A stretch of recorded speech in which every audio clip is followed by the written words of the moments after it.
he wants the kick. Now he wants the kick. Come on, strong old man. Oh! That's it.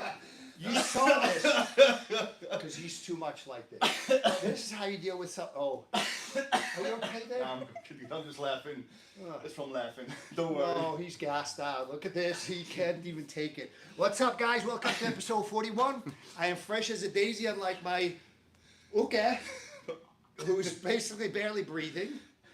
Yeah, I can throw a kick or two, just enough to get in. To get in close. That's all I need. One or two. Are you okay there? Yeah, man. Okay. Let's go. All right. Karel Verhoeven, good friend of mine, third degree black belt. Renzo Gracie Holland. He's got a blue belt instructional online. Yep. Got affiliates in Europe. I do. So, anyways, I'm going to beat the shit out of him now. Like you always do. Can I say always that do. on camera? We are like what?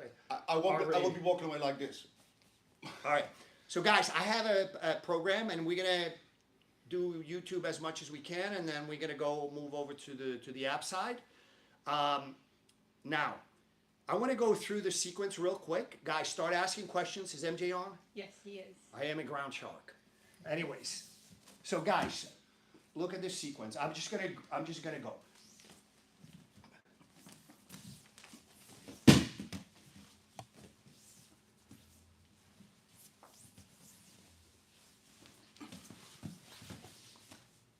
That is a sequence. There's a lot of. We're gonna slow it down, guys. So I just did it fast so you could see, kind of quasi live. There's a lot of concepts in that sequence. A lot of things that's going on. So I'm going to start explaining unless you guys start asking questions, because as you know, live questions take priority. We have a lot of good mornings. Alvina says hi, Kamel. No hi for me? No. No. Hi to all of us. Gerald saying hi. One day I'll get your name right. Nechami has good mornings, and they're excited about that sequence. All right, guys. So let's talk about the sequence. Here's the reality. Stand up for me for a second.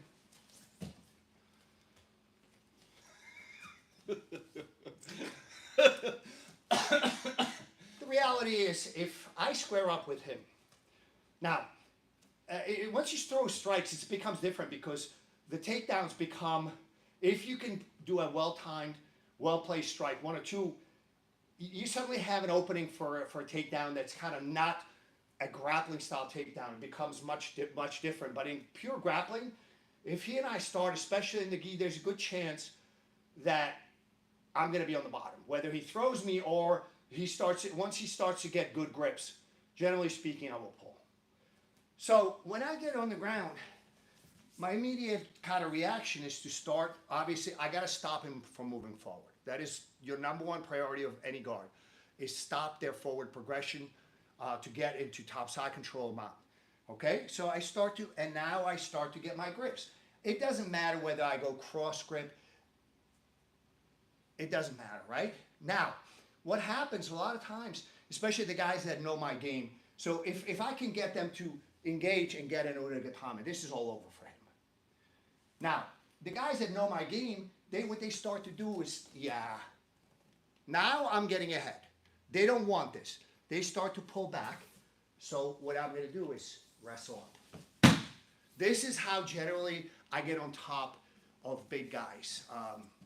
Again, I will try to take down, but the reality is, or if you know, at Renzo's we had a lot of really good judo players, guys that were on the national team. I would stand up with them, play around, trying to get my grips. If they got better grips, which usually was the case, I immediately pull. Because once a good judo guy gets the grips, it's just a matter of time before you fly. And it's not sort of like a nice... Oh, that's not gonna You're be flying. Not first class. Yeah, you fly first class, head first. Yes. So that's sort of the strategy. So once I pull, again, the guys that don't know my game, I can sort of just play the grips, and within a few seconds, I will get Udagatame, split guard, get control over the head. But a lot of the good guys that have been training with me for a long time, they start to sort of feel and sense that sort of, yeah. Now I pull. He starts to pull back. I'm gonna go in. It doesn't have to be a beautiful takedown. Now I'm in. So that's the idea. Number one is I basically, if I get on the ground, whether he tosses me, whether I pull, it doesn't matter. My immediate, as soon as I'm going down, I want to make sure there's no forward progression. That's number one. Number two, get my grips. And number three, go after him. Again, if I can get a quick grip and attack immediately and go for a quick submission, I will do it. But with high-level guys, it's not that easy. So as soon as they start to pull back, I'm wrestling up. I'm on top now, passing their guard. And again, I don't admire my movement. When I sweep them, I start passing immediately. It's your best shot. Usually a knee cut pass is a very good one from there because a lot of times you wind up kind of open guard, open half guard, and it's easy, quick guard pass. So that's sort of the initial strategy that we're employing. I had a question. Do you ever use a 2-on-1 to push the arm between their legs for the sweep? Yeah, I use it not so much between, so people try to jam it between the legs. I don't try to jam it between the legs, more across. This is the concept more prevalent when the guy's on his knees. So when the guy's on his knees, again, I start, and he starts this.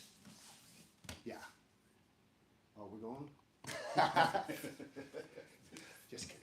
So anyways, but that is usually that happens quite a lot when the guy starts on their knees. So let's go over it one more time because this is very important. So a lot of times, again, once I get the grip, it doesn't matter whether, so if I have this one, so once, I don't try to jam it between his legs. This is not going to get him down. This is going to get him down. And now we just drive.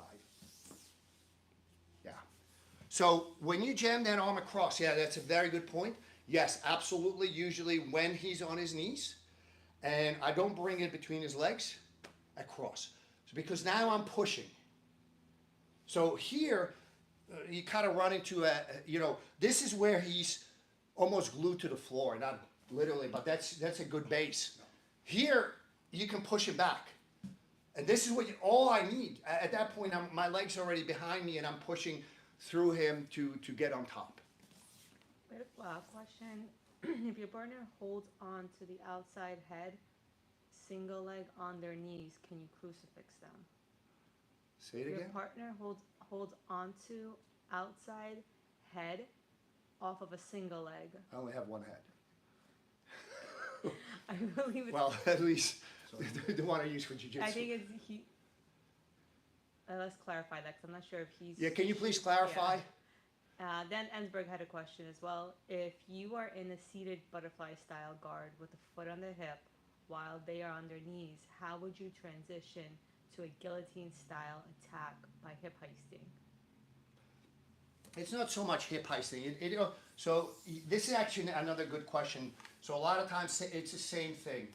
So, we're playing, I'm trying to get something going on, I get the grip. So what I'll do is I'll try to push. Now, the guy starts to pull back my feet. And now, a lot of times what happens, the guys kind of know. So they're trying to almost pull guard and sit up at a pack.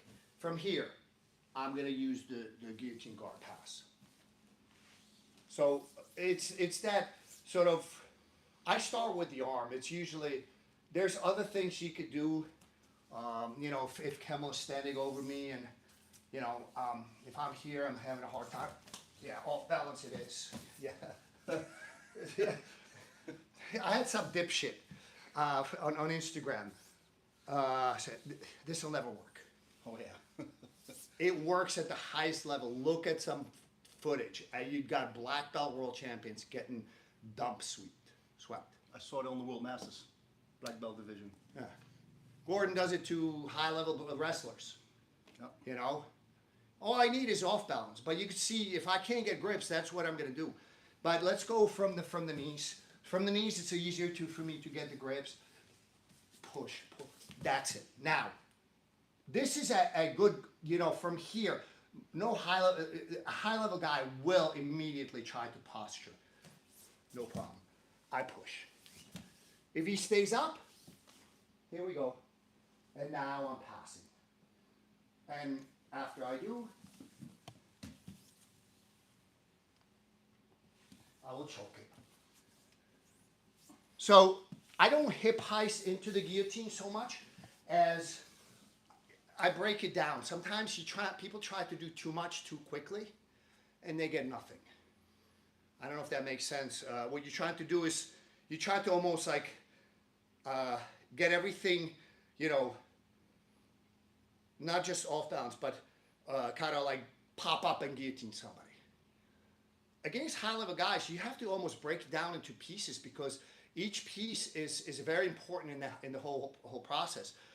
Again, if I'm on the bottom, the first thing I do is prevent him from going forward. That's the most important thing. We talked about this months ago. If he gets through the distance, reset. Number two is, as soon as I prevent him from coming forward, get my grips and use them to off balance. Once I get the off balance, I will attack the arm, the head, or something. But usually, the realistic scenario is especially on the knees. I push, push, pull, pull.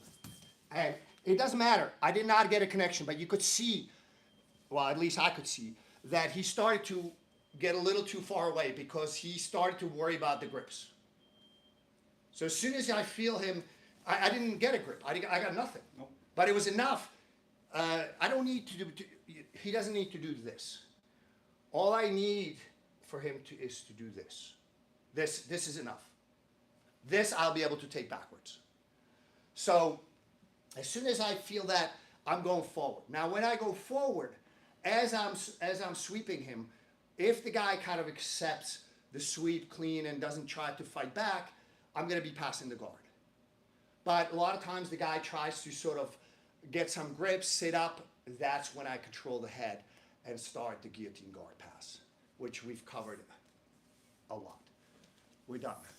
We're out of time. Yeah, we did get Ensberg said thank you for that clarification. He's going to work on off balancing and attacking from there. And we did get a clarification about the crucifix question entry, which we can go on the app. And then we have a question from MJ, which we'll take up on the app. All right, guys, we got a bunch of questions for the app. We will see you on the app side.